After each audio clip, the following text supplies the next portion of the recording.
Alright, magandang hapon ho sa inyo lahat dyan mga taga Davao, Mindanao, Visayas, Pilipinas, Luzon, Philippines, buong mundo na may mga Pilipino. Dito tayo ngayon sa may Davao City Coastal Road kung saan ito ay proyekto no, na nagkakahalaga ng 33 point something billion pesos.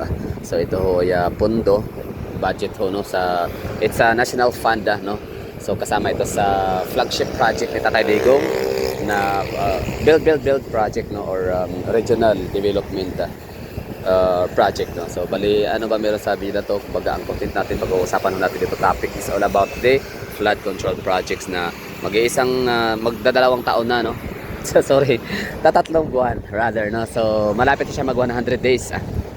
Tatlong buwan na siya mahigit. So almost 100 days na yung mangyayari no, mula nung nabuksan yung flood control projects scam and or mga ghost flood control projects, pero wala pa rin napakulong na mga congressman no? Andyan malaya pa rin si Saldico, malaya pa rin si Martin Romualdez. Hindi talaga nakasuhan si Martin Romualdez, very legit na untouchable no. So sana all.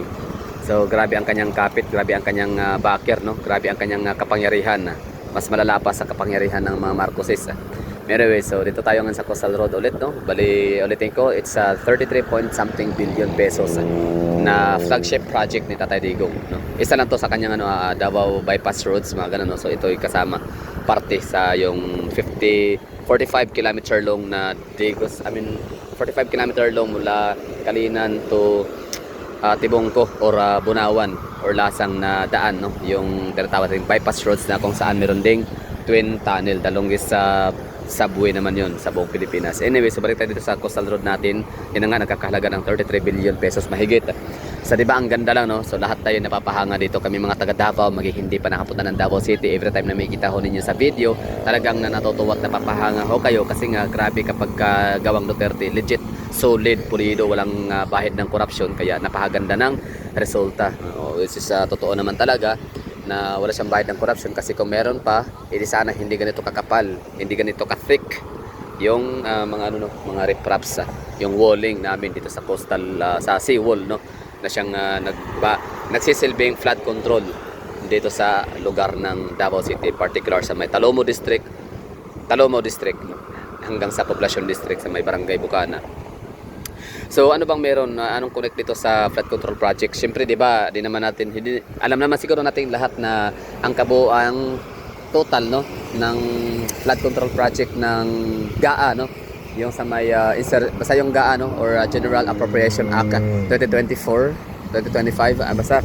So yun no, nasa 1 trillion point 03 parang gano'n no. So malaki ang budget na yon, pero tingnan nyo, wala kayong magandang nakita sa 1 trillion na yon mahigit na flood control project na binulsa lang ng ating mga congressman sa pamamagitan ng mga pakikipagsabuatan sa mga kontraktor na mga gahaman din.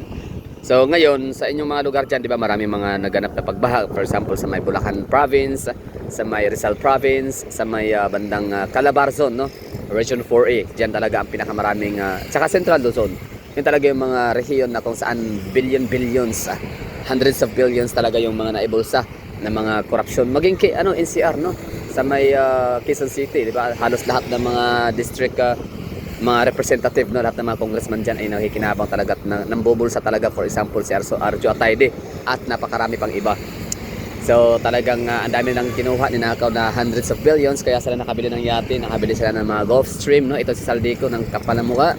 And Martin Romualdez, dami ng nabiling mga ari-arian na billion no. For example, yung Gulfstream na billion na nabili nila, kung dito lang sana yung pinagawa no. Yung mga billion na mga ari-arian nila, mga bahay sa Forbes Park ng Makati, Ayala, Dasmariñas, saan pa, sa may yung sa may lugar La Crisakino. Anyway, so yun bali mga ari-arian nila so yung mga ari-arian nila na kanilang mga naipundar na acquire no, kung lahat yun ay ginawang ganito no, coastal road, edi sana mapapakinabangan ho ninyo gawing park, gawing esplanade, gawing coastal no, coastal road or ano ba tawag yan, river esplanade kung wala man kayong dagat. So kung meron kayong ilog, panigurado, kaya nga merong flood control project, kasi yan po talaga yung sinisiminto ng napakakapal para hindi siya basta-bastang sira no, hindi siya basta matukklap ng mga baha, tubig pagbaha o malakas ang ulan. Babaha pa rin naman, magkakaroon ng overflowing, magkakaroon ng overwhelming no, sa tubig. Pero kapag ka mag-low tide na, magsasubside din naman yan. No? So kumbaga makokontrol, hindi man maiwasan na magbaha. Pero ang ano dyan, ang point is makokontrol. So kung yung mga billions yun na mga pinanakal nila, kung hindi yun ninakaw talaga, kung talagang 100% or sabihin natin mga 99% kung hindi talaga maiwasan magkaroon ng mga kickback no, or yung mga misspending no. So 99.9% na gagawin na trabaho sana ganito kaganda sana oh, di ba? So ang mga makikinabang niyan madlang people from all walks of life no, in all ages na rin. So mapamayaman hanggang sa pinakamahirap, pwedeng tumambay, pwedeng maglagat sa ganitong lugar, di ba? Talagang mai-enjoy siya no, mapapakinabangan siya ng madlang people. Tapos kapag ka naman mga bata, I mean sa ages naman of all ages, sa mga bata, matanda, no, lahat. So walang pili, so lahat yun sila ay makiki-enjoy, makikinabang, talagang makapag-benefit sa napakagandang proyekto na gaya nito. Diba? So ulitin ko, it's 33 point something billion pesos ang total ho nito. Ito ay stretching ha, mula doon sa ano, ito yung nagmula doon sa may pinakadulo, it's 18 kilometer long. Itong nakita ko ninyo sa aming mga vlog, sa aming mga videos dito sa mga taga Davao, ay hindi lang ho yun. Yung 33 billion, hindi pa ho yun, no? Like ano pa siya, hindi pa siya tapos, no? Ongoing pa yung construction. Ito ginagamit na lang, ito na-inaugura noong July 2023. Tama no, so ibig sabihin nagdadalawang taon na siya, kung di ako kakamali. So tama nga no, so July 2023 ang inauguration nito no. So ito na-turn-over na sa public use for public people no, madawin yung Mindanaoans, mga Pilipino. So 2 taon na siya. So ito pala yung nabuksan. Ito yung so far ang pinakamataas na junction. So ulitin ko lang, itong coastal road namin dito sa Davao, it consists of 4 junctions no. Junction 1, ito yon, itong pagkasalukuyan natin ini-enjoy na pinapasyalan no, tinatambayan, jogging, running. And yung junction 2, ito yon, meron pang under construction pa, ongoing, nasa 96 point something % pala yung kanyang tawag nito, yung kanyang status no, sa kanyang construction status, or ano ba yung tawag diyan, yung kung ilang porsyento ba status ng construction. So 96%. So ibig sabihin malapit na kayo mabuksan. That's junction 2. Kasi meron kaming junction 3 and 4. So mataas ho ito. It consists or as a total of 18 kilometer long, diba? So 33 billion, diba? Pagka nung araw, nung hindi pa natin narinig yung mga corruption, nung hindi pa yan nagsilabasan, which is totoo naman talaga ang sabi ni VP Sara Duterte na siya ay nilalambas no, hinahabol, siya ay dinodurog ng mga pinklawan sa halagang 125 million. Kumbaga dahil nga daw sa parang anti-graft in corruption or anti-corruption talaga yung kanilang mga programa o yung kanilang advokasya. Pero ang hinahabol nila selected lang. Kumbaga kinall out na yung 125 million o selective lang. Like ibig sabihin Duterte lang talaga yung yung pwedeng habulin. Kasi sila lang talaga yung parang ibig sabihin may kakayahan na magnakaw, sila yung may kakayahan na mangurakot. Ibig sabihin is paano mo ito sabihin ng mas accurate ha. Basta 125 million ang ninakaw ko ni VP Sara Duterte, pero hindi nila pinansin yung trillions, hundreds of billions of pesos na ninakaw ito mga congressman nila Martin Romualdez, Saldico, nila JJ Suarez, sino pa sila Joel Chua ng Manila, nila Arjo Atay din ng Quezon City. Napakadami mga congressman ang kinabang sa pangungurakot no, gamit ang flood control projects. Pinamili ng mga yate, pinamili ng mga Gulfstream, mga private plane ba? Oo. Binili ng mga mamahaling bahay sa Pilipinas, maging buong mundo no, kung saan man yung mga pwede lang lagyan ng kanilang mga kapirahan. Anyway, so yun lang, bali nakalungkot lang, di ba? Pinag-usapan lang natin ito ngayon, flood control project, kasi nga magwa 100 days na siya. Oo, so buti pa yung Pinoy Big Brother kasi after 100 days meron na silang eviction, marami ng mga na-evict, tapos meron ng mananalo, no, big winner. So ngayon, ang big fish sana talaga sa congressman natin, si Martin Romualdez at si Saldico. Pero wala, hindi siya kayang habulin ng mga pinklawan. Kasi Duterte lang yung kailang interest no. Di baling maubos yung pera ng bayan, di baling masimot no, di baling magagapang lahat ng Pilipino sa lusak. Basta Duterte lang talaga yung interest, kahit hanggang sa impyerno yan sila magpang-abot no. Sabi nga ni VP Sara, they can drag me to hell. At pagdating doon sa hell, ako pa rin yung presidente, di ba? So, grabe yung to the core talaga, like to the corest of the core ang hate nitong mga pinklawan sa mga Duterte. Paano man naman kasi mga kasi sila mga komunista. Red tagging sabi niya, gas yung mga DDS, puro kayo red tagging, wala namang kinapatunayan. red tagging, yung may ebidensya nga, di ba? Anyway, so wag natin pag-usapan muna yung komunista. So ito lang yung flood control project natin dito sa Davao City, napakaganda, worth 33 billion pesos. Pero 18 kilometer long na siya, world class ang kanyang quality, ganda, tibay, at napapakinabangan talaga ng madlang people. So sa inyong mga lugar dyan, no? Sa inyong mga congressman, anong ginagawa ng inyong congressman sa flood control project budget? Meron ba silang nagawang magagandang mga esplanade, mga river parks? Meron ba silang mga nagawang maraming mga seawalls, coastal, gaya nito? So I think wala. So kung meron edi congratulations. Pero pagkakaalam ko talaga Duterte lang talaga sa kalam.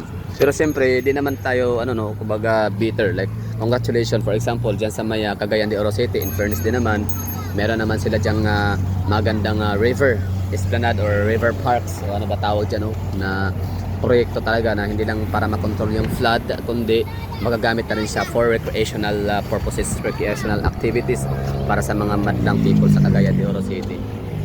Pero meron akong napanood na video kay sino Lord Suwan ba yun? I mean yun na nga na proyekto na ni Lord Suwan. Si Lord Suwan representative yan ng I don't know kung first district o ito basta somewhere in Cagayan de Oro City.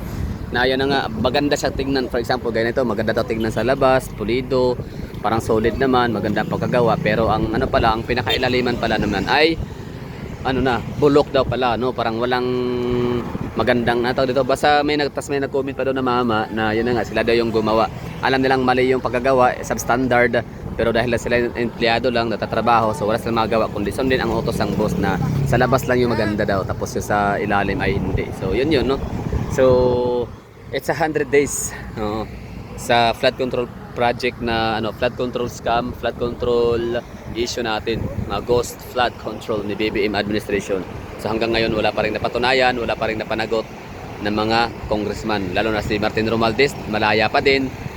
Tapos parang mag-a-abroad na yata si Martin Romualdez. So si Saldico, ayun, hayahay, sarap buhay sa ibang bansa sa Europe, America. Kung gusto niya saan pumunta, marami siyang pera, billions.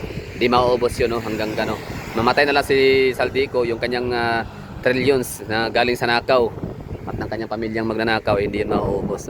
Kaya sana all, ganyan talaga kaya nga ito si BBM hanggang matapos ang kanyang 6 years. Yun talaga naman ang kanyang intention, tumakbo sila bilang presidente. Ito si Amy Marcos talagang ginawa niya talaga ang lahat na makakaya, putuin, budulin ito mga Duterte. Siyempre, mga Duterte pinagkatiwalaan natin.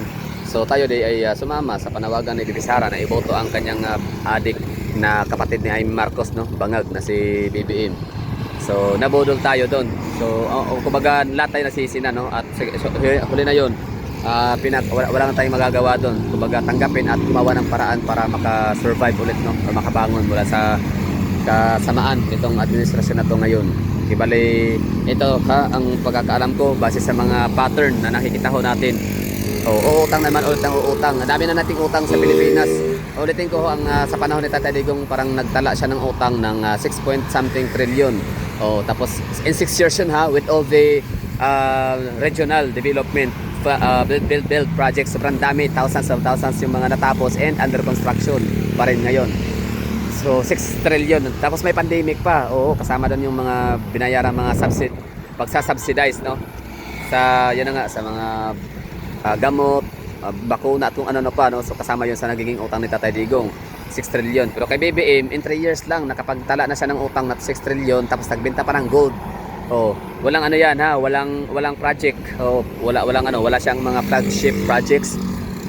Wala siyang mga big ticket projects, pero ang laki ng utang, tapos nagbenta pa ng gold. Ngayon uutang siya ulit ang uutang. So ibig sabihin talaga pati yung loto, di ba, PCS basta lahat na, basta ang pinaka-aim talaga nila siguro is kailangan lang manalo para maubos yung pera. Kumbaga in 6 years wala sila ibang gawin kundi magnakaw.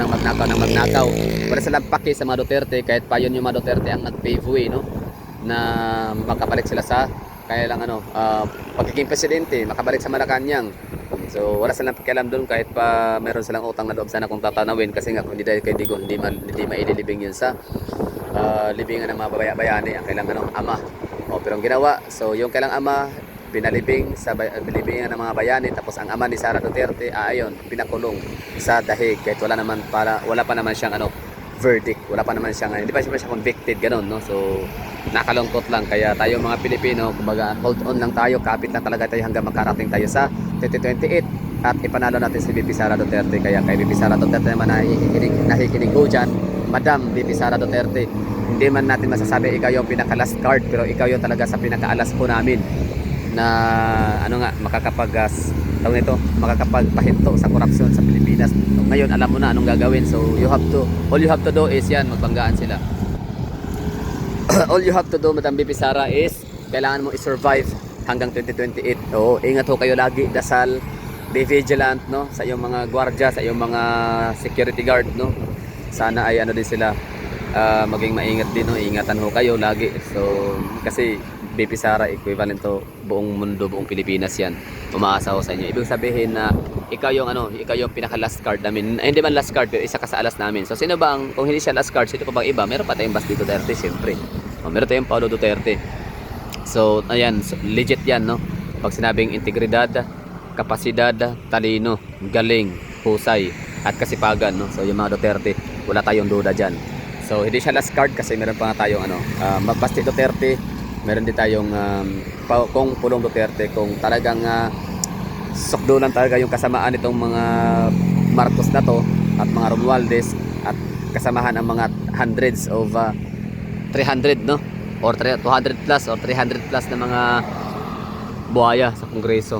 So kung talagang sukdulan ang kailang kasamaan at ipapakitid nila ang buhay ni VP Sara Duterte, kahit pa ito isang ina, may mga anak, no, wala, at meron pa rin tayong Basti Duterte at meron pa tayong Paulo Duterte. So hindi pa rin sila mananalo laban sa mga Duterte. So yun lang, ingat tayo mga kababayan, mga Pilipino. So dasal-dasal, no, hindi lang na tayo magdasal para sa ating sarili at pamilya, kundi isama na rin natin ang ating bansa at ang ating Vice Presidente. Siyempre sa Tatay Digong, no, so sana ay tingin na yung panalangin natin na sana makabalik rin siya sa Davao City, nang sa ganun ay makapaglingkod siya dito bilang mayor. I don't know kung pwede pa ba siya maglingkod as mayor dito sa Davao City, since legit naman siyang nanalo. So yun lang, no. So that would be all. Thank you for watching.